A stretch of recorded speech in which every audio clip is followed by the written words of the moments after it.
Assalamualaikum warahmatullahi wabarakatuh. Ismi Sintia Dwi Nantia ana min fasal B. Uridu an asyarh lakum ma hiya kalam khabari wa fiha al ma hiya khabari sumbal hadaf wa a'riduhu. Al-awwal, ma hiya al-kalam al-khabari. Kalam khabari adalah kalam berita.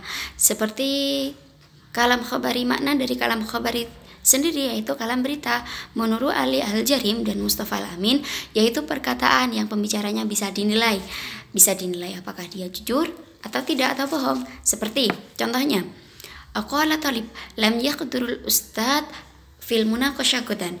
Jadi seseorang talib berkata bahwa besok ustadznya tidak akan hadir dalam diskusi. Jadi itu bisa dinilai apakah dia jujur atau dia bohong keesokan harinya, begitu. Makna dan tujuan kalam al-khabari, yaitu tujuan al-khabari ada dua. Tujuan utama kalam khabari ada dua, yaitu al-awal faidatul khabar, yang kedua lazimul faidah. Yang pertama adalah faidatul khabar. Apa itu faidatul khabar? Faidatul khabar adalah suatu kalam khabari yang diucapkan kepada orang yang belum tahu sama sekali isi perkataan tersebut. Contohnya, kana Umar bin Abdul Aziz la ya'khudhu min baitil mal syai'an. Jadi Umar bin Abdul Aziz ini tidak pernah mengambil sedikit pun harta dari Baitul Mal. Jadi mutakalim ini berpraduga bahwa mukhatab tidak mengetahui hukum yang ada pada kalimat tersebut, begitu. Yang kedua ialah lazimul faidah. Lazimul faidah adalah kalam khabari yang diucapkan kepada orang yang sudah mengetahui isi dari pembicaraan tersebut dengan tujuan agar orang itu tidak mengira bahwa si pembicara tidak tahu. Contoh, dhahabtu ilal jami'ah mutakhiran. Aku akan berangkat ke kampus dengan mutakhiran, yaitu telat. Yaitu si mutakalim berkata bahwa dia akan terlambat ke kampus pada hari itu, begitu. Selain kedua tujuan dasar dari kalam khabari ini, ada beberapa tujuan yang merupakan pengembangan dari tujuan semula. Tujuan-tujuan tersebut adalah sebagai berikut. Yang pertama, istirham, yaitu meminta belas kasihan. Dan contoh ini kita dapat temukan di dalam Al-Quran adalah doa Nabi Musa, yaitu Rabbi ini lama anzalta ilayya min khairi fakir. Tuhanku, aku ini sangat membutuhkan kebaikan yang Kau berikan kepadaku. Nah, contoh ayat dalam Al-Quran ini adalah istirham, yaitu minta belas kasihan.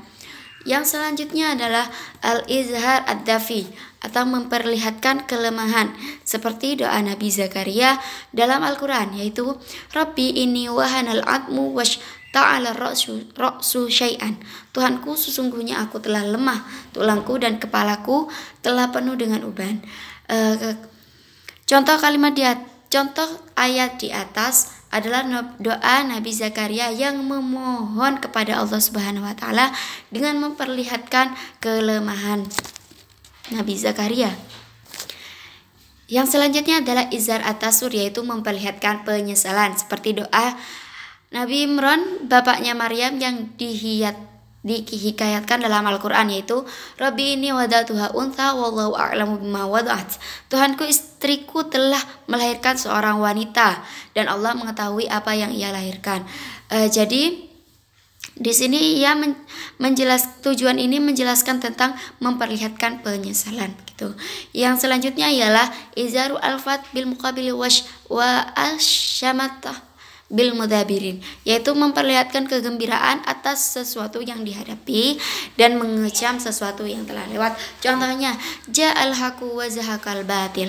Kebenaran telah datang dan kebatilan akan lenyap. Jadi dari kalimat kebenaran telah datang dan kebatilan telah lenyap ini menjelaskan bahwa memperlihatkan kegembiraan atas sesuatu yang dihadapi dan mengecam sesuatu yang telah lewat. Yang selanjutnya adalah al-fakhr, yaitu kesombongan, seperti perkataan Amr bin Kalthum, yaitu idza balagal fidamu lana sabiyu takharra lahul jabairu sajidin. Jika seseorang anak kami telah lepas menyusu, semua orang sombong akan tunduk menghormatinya. Jadi kalimat ini tidak bisa dipercaya, yaitu kadzab. Jadi ini termasuk kalam khabari, yaitu tujuannya adalah kesombongan begitu.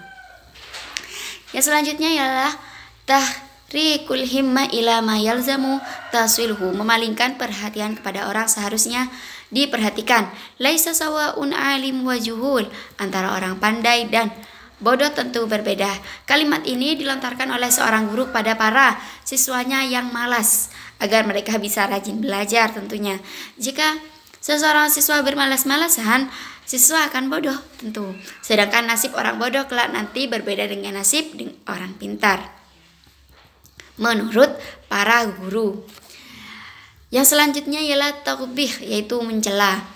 Seperti asyamsu tala'ah, hai matahari hampir terbit begitu. Kalimat ini merupakan pepatah Arab yang disampaikan seseorang kepada orang-orang yang suka ngobrol di malam hari sampai pagi hari tanpa mereka sadari pagi dan matahari sudah datang atau sudah terbit. Maka terlontarkan ungkapan ini sebagai celaan atas perbuatan mereka begitu. Yang selanjutnya adalah at-tahdhir, yaitu memperingatkan. Awqadal halal ilallah at-talaq, yaitu perbuatan yang diperbolehkan halal tetapi paling dibenci menurut Allah adalah talak, yaitu perceraian. Jadi at-tahdhir ini memperingatkan kepada kita bahwa at-talaq atau bercerai itu mungkin memang halal tapi ia dibenci oleh Allah Subhanahu wa taala begitu. Yang selanjutnya adalah al-madh, yaitu memuji. Fa innaka syamsu wal muluku kawakib idza tala'at lam tabda minhunna kawakib. Sesungguhnya engkau adalah matahari, sedangkan para raja adalah bintang. Maka jika matahari itu terbit, maka tidak ada satupun bintang yang menampakkan dirinya. Syair ini adalah contoh dari gubahan seseorang sastrawan yang ditunjukkan kepada Raja Nu'man. Karena kebesaran dan kekuasaannya begitu. Jadi kalimat ini adalah memuji kekuasaan Raja Nu'man begitu. Yang selanjutnya adalah pembagian kalam khabari. Pembagian kalam khabari ada beberapa. Yang pertama adalah kalam khabar itida. Khabar itida adalah keadaan mukhatab atau pendengar kosong hatinya dari hukum, sama sekali belum mengetahui tentang informasi yang disampaikan.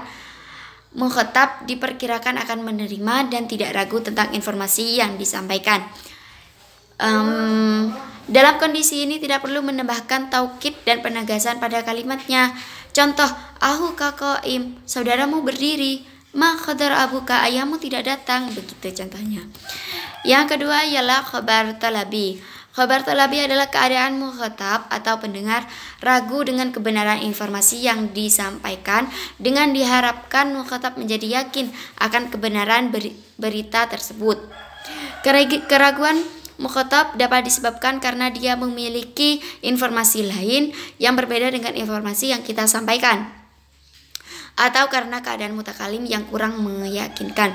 Dalam kondisi ini kalimat berita perlu ditambah dengan taukid atau penegasan dengan menggunakan la, qad, in atau inna, anna. Contoh, innal maridu abuka, sesungguhnya ayahmu sakit. Jadi di dalam kalimat ini ditambahkan inna karena kalimat ini membutuhkan taukid atau penegasan. Jadi inna maridu abuka, sesungguhnya ayahmu sakit begitu. Yang selanjutnya adalah khabar ingkari.